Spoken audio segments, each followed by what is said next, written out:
Новый дом промышленника Стефана Павловича Стефаниди – это одна из доминантных высот старого Сухума. В 1912 году на углу Воронцовско-Дашковской, ныне улица Абазинская, и Георгиевской улицы, ныне проспект Аяйра, по проекту архитектора Модраха промышленник Стефаниди построил пятиэтажное здание дома, ныне это памятник архитектуры.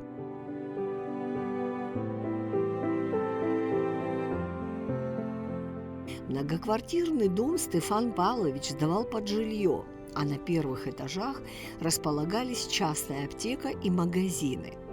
В 1920 году дом Стефаниди был муниципализирован, и в нем разместилась гостиница, вернее, постоялый двор под названием «Дом крестьянина».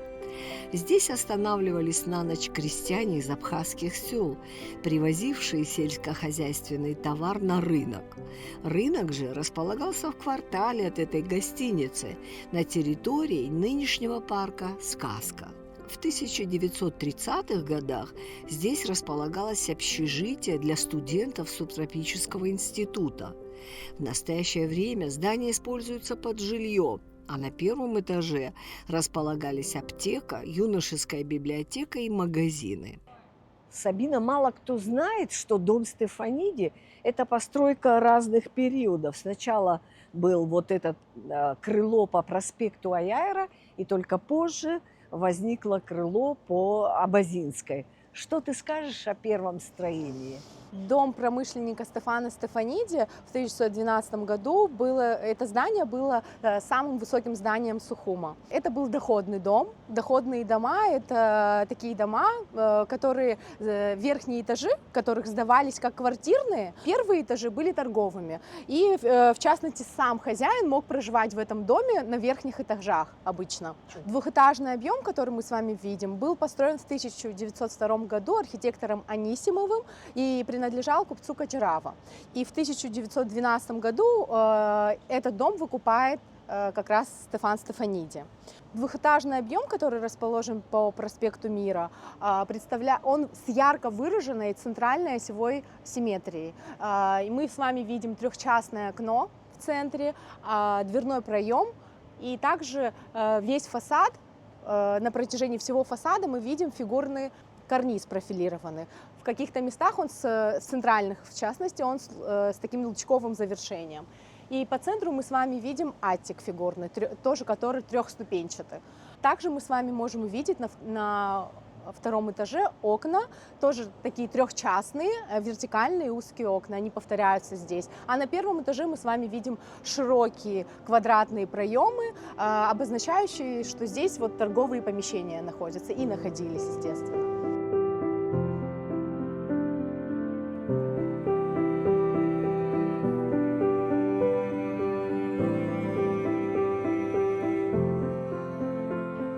С этой точки съемки особенно видна вся широта этого замысла, дом Стефаниди.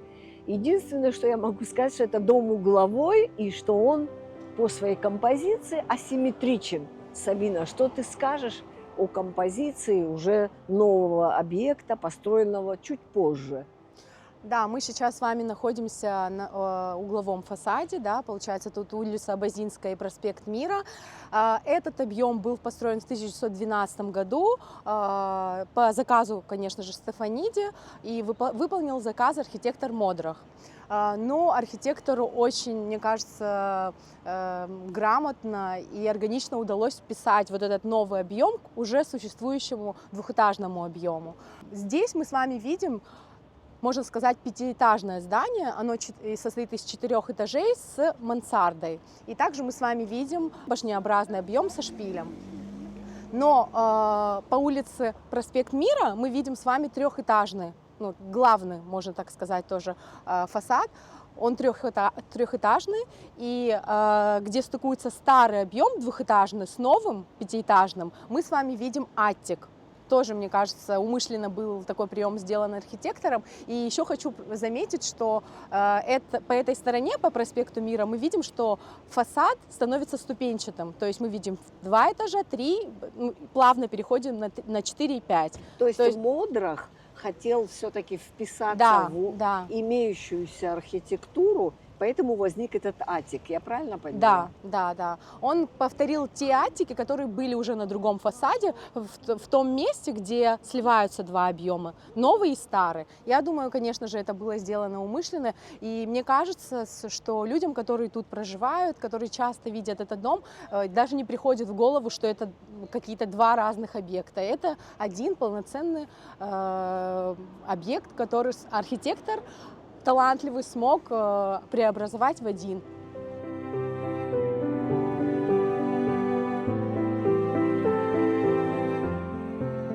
Также мы можем обратить внимание на то, что на этом фасаде новом также архитектор повторил вот эти вертикальные оконные проемы на втором, на третьем, на четвертом этажах мы можем эти проемы оконные видеть. Они тоже, как и на предыдущем строении двухэтажном, они вот как трехчастные. Ну, это тоже прием архитектурный. Далее мы с вами можем заметить, что начиная от второго яруса, ну то есть даже от третьего яруса, который был уже надстроен, мы с вами видим уже ярко выраженные какие-то элементы модерна, нежели в двух ярусах другого периода.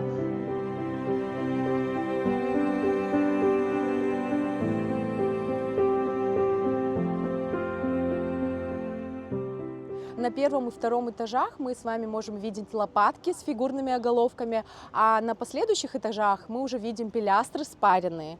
Это тоже декоративные элементы, которые фигурные вот завершения их напоминают нам, отсылают нас к модерну. Также хочу обратить ваше внимание, что на фасаде мы видим разноразмерные и разные конфигурации балконы с фигурными ограждениями. Ну, это тоже, вот, мне кажется, асимметрия вот в них тоже проявляется, характерная для модерна, опять же. Итак, мы все-таки переходим к стилю. Что за стиль перед нами дом Стефаниди? Что это за архитектурный стиль? Я все-таки считаю, что здание выполнено в стиле модерн. Хотя, возможно, кто-то может поспорить, потому что здесь прослеживаются и другие стили тоже. Возможно, кто-то будет считать, что это и эклектика в том числе. Например, вот в модерн тоже черпал свое вдохновение и также в рококо стиле, например, в стиле 18 века. Рококо – наименование художественного стиля западноевропейского искусства XVIII века.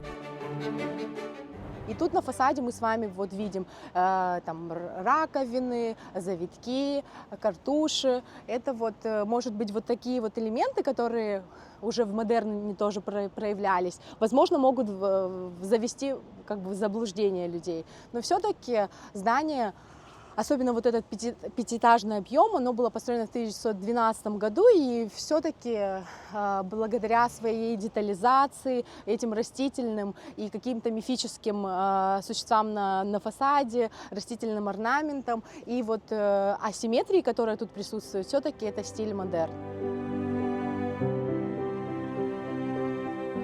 И все же асимметрия, башенка, красивые узорчатые балконы. Конечно, все это признаки модерна. Но вот эти элементы из рококо, которые все-таки относятся к другому стилю, и все-таки приходит мысль в голову, что это смешение стилей, несмотря на то, что модерн прибегал к элементам рококо, и картуши, и цветки, и рокайли и так далее. Все же здесь смешение стилей. Рокайли – элемент орнамента в искусстве XVIII века, основанный на мотиве стилизованных раковин. Я хочу сказать, что я, мне кажется, уже говорила об этом в других передачах с вами, но мне вообще кажется, что в принципе модерн, вот как чистый модерн, который мы знаем, да, который есть в Европе, в России, вот, он вот в такой чистый модерн в Сухуми, мне кажется, не представлен. Все-таки везде есть какое-то смешение, есть модерн, но с признаками там готики, рококо, барокко, вот, все-таки, как мы это называем, эклектики много, да, но вот здание Стефаниди все-таки в общем, я еще раз хочу сказать, что когда ты первый раз на него смотришь, не только благодаря вот симметрии и все о том, что мы с вами говорили, мне кажется, еще за счет того, что ты смотришь и видишь, насколько оно декорированное, это здание, богатое, оно масштабное, и оно вообще, в принципе, на этой улице является доминантой. Я надеюсь, оно и останется доминантой. Ну, просто ты проходишь и не можешь не обратить на него внимание, да. И мне кажется, вот это как раз даже то, что характерно для модерна. Ты будешь идти, и мне кажется, ты сразу почувствуешь вот этот дух, который создает модерн вокруг тебя, излишество, богачество, вот это все, и ты здесь это чувствуешь, и это все дает нам понять, что все-таки перед нами здание в стиле модерн. И, кстати, недавно мы в рамках проекта «Сухумский модерн» на здании, вот если обратить внимание, угловой фасад, да, мы установили табличку с QR-кодом. В рамках проекта «Сухумский модерн» есть маршрут «Сухумский модерн». И каждый человек, который гуляет по городу, может в наушниках просто навести на QR-код, прослушать аудиогид с приятным текстовым сопровождением, либо прочитать информацию о здании. И вот как раз там мы больше делаем акцент на архитектуру, чтобы человек не только познавал, кто там жил, когда это здание было построено, а чтобы он образовывался в плане архитектуры, чтобы он знал, какая деталь, какой замысел у архитектора был, как он вот эти два объема смог связать. Вот.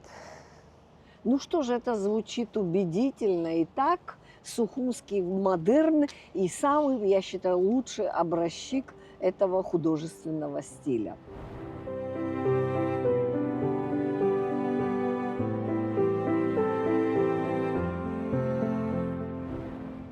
Ну вот мы и подошли к самому интересному, Сабина, к барельефам, которыми пестрит этот дом.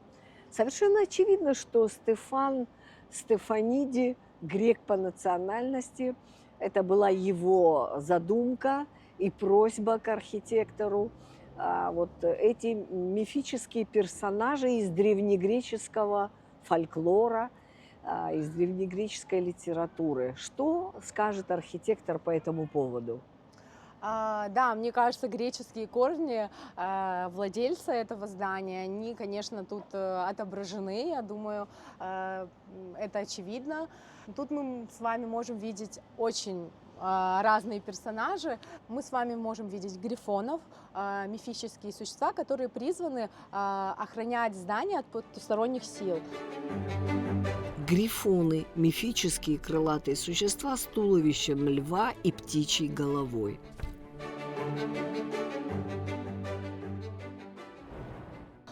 Также мы с вами видим двух ангелочков, да, сейчас мы с вами над ними ними находимся.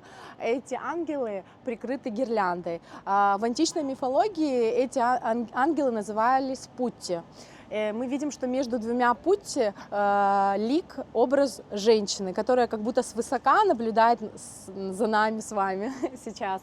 Вообще в этом здании очень много маскаронов. Да. Их прям как над окнами, над дверями, на барельефах. Да. Это элемент классицизма вообще, маскароны.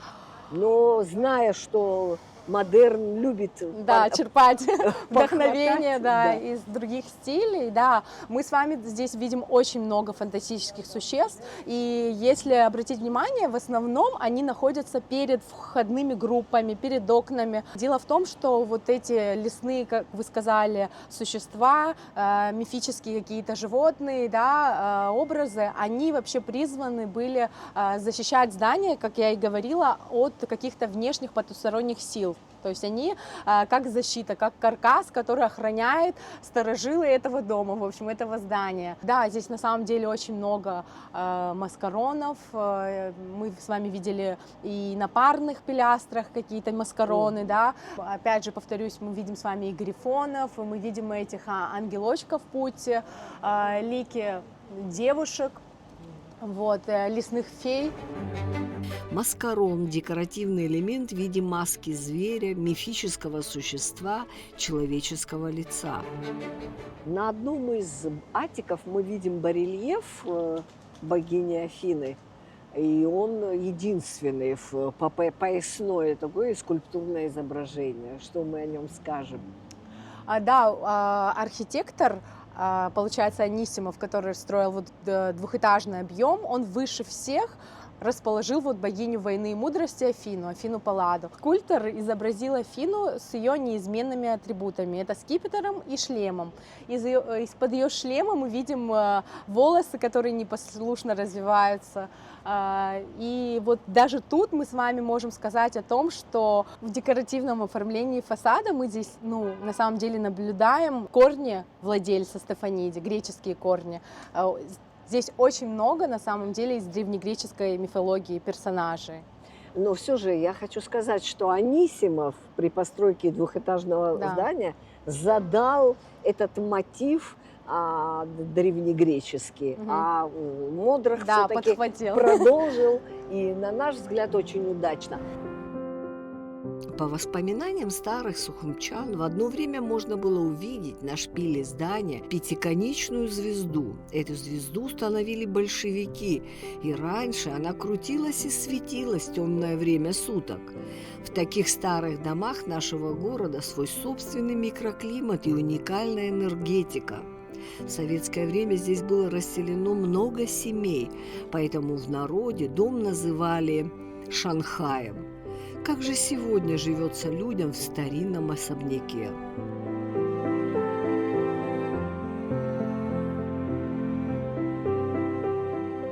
Если честно, мне жить в таком доме, не знаю, я себя ощущаю какой-то особым. Это придает какую-то ответственность. Ты каждый раз просыпаешься с утра, смотришь на эти потолки, которые почти 5 метров, у нас 4800, и смотришь на эти стены. Я ничего не сделала нового, у нас нет никакого евроремонта. Вот есть стены, которые, как в 2011 году, даже проводка у меня осталась в подъезде 2011 года, вот та старая. Так что у меня каждый раз, я вот сюда выхожу, здесь пью кофе, и каждый раз смотрю на эти стены, на эту лепнину, и думаю, боже мой, спасибо, что меня этот город выбрал. Я вот все время не перестаю это повторять. Спасибо, что я живу именно в таком доме. И поэтому каждый день, когда я выхожу со своего дома, я снимаю ежедневно каждые дома, каждую стенку. Я хочу это все сохранить. Я хочу, чтобы каждый человек в этом городе был ответственен за свои улицы, за свои дома вокруг. Потому что если мы это не сохраним, то тогда какой смысл? Тогда и нас нет. Вы понимаете? Вот это ощущение того, что значимость, это же такой кайф. Если мы этот кайф поймаем, мы все сохраним. Что это история, что это наследие, что к этому нужно относиться трепетно. Я, например, вот из дома выхожу, все время думаю, я выключила печку, а вдруг я сожгу наследие целое. Вы представляете, у меня аж это, знаете, это же не просто дом, я же не просто в доме живу, который я построила. Это дом 2011 года. Здесь что только не было, начиная там, не знаю, доходного дома, гостиницы. Кто-то даже говорит, что здесь публичный дом был. В моих комнатах, может быть. Это тоже меня немножко волнует, если честно. Это все так интересно, когда ты всем этим интересуешься.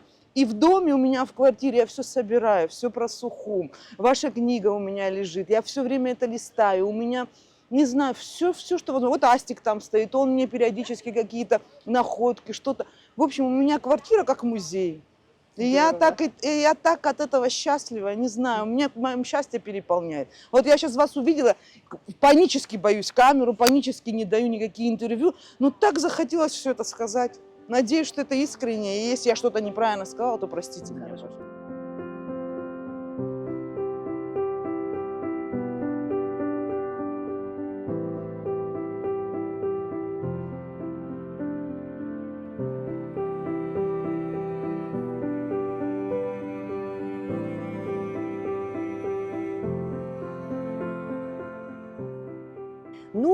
Сабина, все-таки пришла пора нам сказать самое главное. Конечно же, этот дом очень нуждается в ремонте. И вообще он не виден. если честно, вот когда идешь.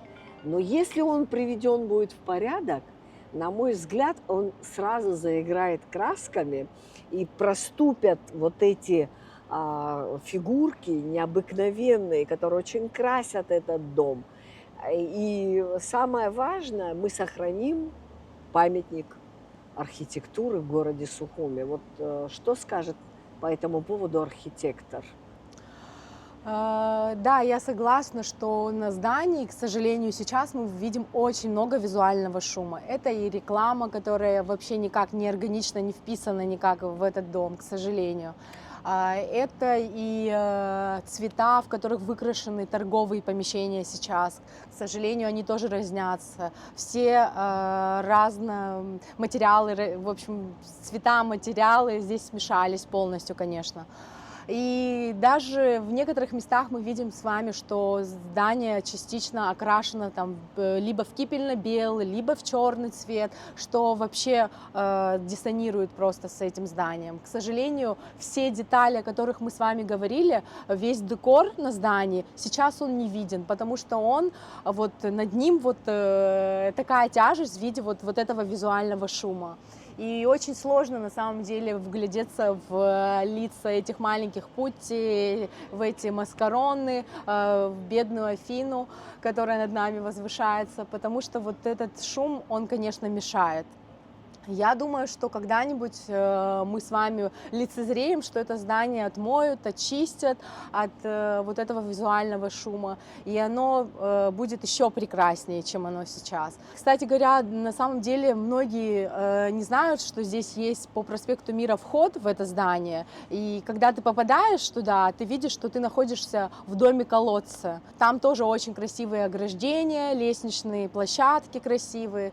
Тоже, мне кажется, когда приходишь посмотреть на это здание, мне кажется, обязательно нужно и во двор попасть, посмотреть.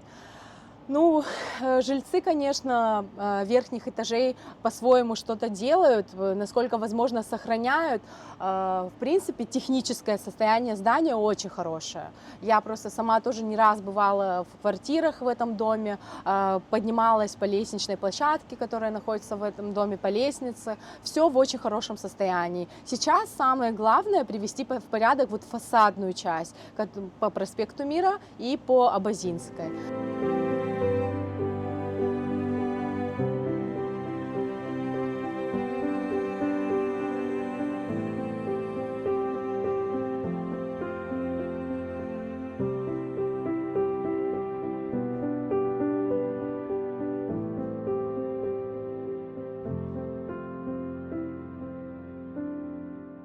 Еще раз повторюсь, что здание, конечно же, является доминантой. И вот этот красивый угловой фасад со шпилем, его видно со всех сторон. Сейчас, после того, как сделали обрезку на улице Абазинская, мы еще больше этот фасад увидели. Я даже хочу сказать, что с точки вот на пересечении Когония улицы и Абазинская, когда смотришь, ты даже оттуда видишь. Ну, это, конечно же, величественный, красивый фасад, который вот... как сказать, вот этот дух старого, красивого города, вот он нас все-таки отсылает к нему, несмотря на то, что сейчас, к сожалению, вот первый этаж и так далее, вот сейчас в таком чуть-чуть неприглядном виде. Но это все исправимо. И надеюсь, что... Будем надеяться, что этот дом не оставит равнодушных не только жителей, но и самое главное наше руководство, которое, конечно, должно принять какое-то решение по этому дому. Спасибо, Сабина. Спасибо вам.